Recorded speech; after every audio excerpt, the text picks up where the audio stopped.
হয়ে গেছে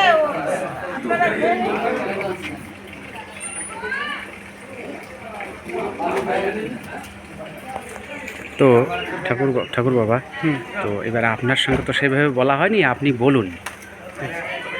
বলুন কি কি রোগের, মানে আপনি কি কি রোগ থেকে মুক্তি দেন। দেখেন, সবই তো ঠাকুরের কৃপা। অবশ্যই অবশ্যই। শিহরির কৃপা হলে সবাই ভালো হতে পারবে। অবশ্যই। আমি উপদেষ্টামূলক একজন, ঠাকুর যদি কৃপা করে আমার দ্বারাই কাউকে ভালো করতে পারে। অবশ্যই আমি বললাম এখানে যত রোগী এসেছে সবাইকে আমি ভালো করতে পেরেছি, পারিনি। সেটাই, যার ঠাকুরের কৃপা যার প্রতি হয়েছে প্রত্যেকে ভালো হয়েছে। আবার কেউ ভালো হয়নি, 10 জন দেখলাম, 10 জনের মধ্যে 10 জন ভালো হবে সেটা কোনো কথা না।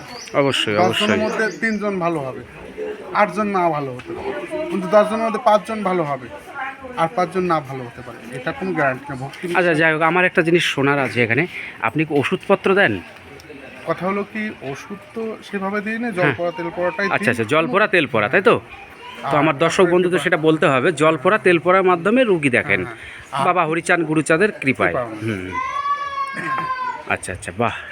তো মোটামুটি 10 জন আসলে 8 জন ঠিক হয়ে যায়। তো আমরা দেখলাম এখানে আপনার পশ্চিমবাংলা অনেক জায়গা থেকে লোক এসছেন, এবং পশ্চিমবাংলা বাইরেও এসছে, বোম্বে থেকেও দেখলাম এসছে কজনা। তো মোটামুটি সবাই দেখলাম, আপনি তো 8 জন বললেন, 10 জন, আমি তো 10 জনই ভালো হয়ে গেছে। এখন তো দেখলাম 10 জনই ভালো হয়ে গেছে, তাহলে ঠাকুরের কৃপা, তাই না? আচ্ছা আচ্ছা। আজকে বোম্বে থেকে লোক আসছে, দিল্লির থেকে, মধ্যপ্রদেশ, সব জায়গার থেকে লোক আসছে, মধ্যপ্রদেশ থেকে, এই উড়িষ্যা থেকে এসছে। হ্যাঁ, উড়িষ্যা থেকে। তো এই ভদ্রলোক তো উড়িষ্যা থেকে এসছেন। আপনি তো উড়িষ্যা থেকে এসছেন, তো আপনি যে রোগের জন্য এসছেন তো মোটামুটি ভালো হয়ে গেছে নাকি? যাক, আপনার কি হয়েছিল? আমার মাজা ব্যথা ছিল। আচ্ছা আচ্ছা, বাহ বাহ। তুলসীর কথা, আর তুলসী তো কোনো ডাক্তারই ভালো করতে পারেনি, এখানে তুলসী বর্তমানে। ও মানে আপনার ছেলে? না না, আমাদের না, নাতি ভালো হয়ে গেছে। ওরও কি রোগ ছিল? ওরা বমি হতো, সবসময় বমি হতো, তাই তো? ওষুধ না খেলে বমি।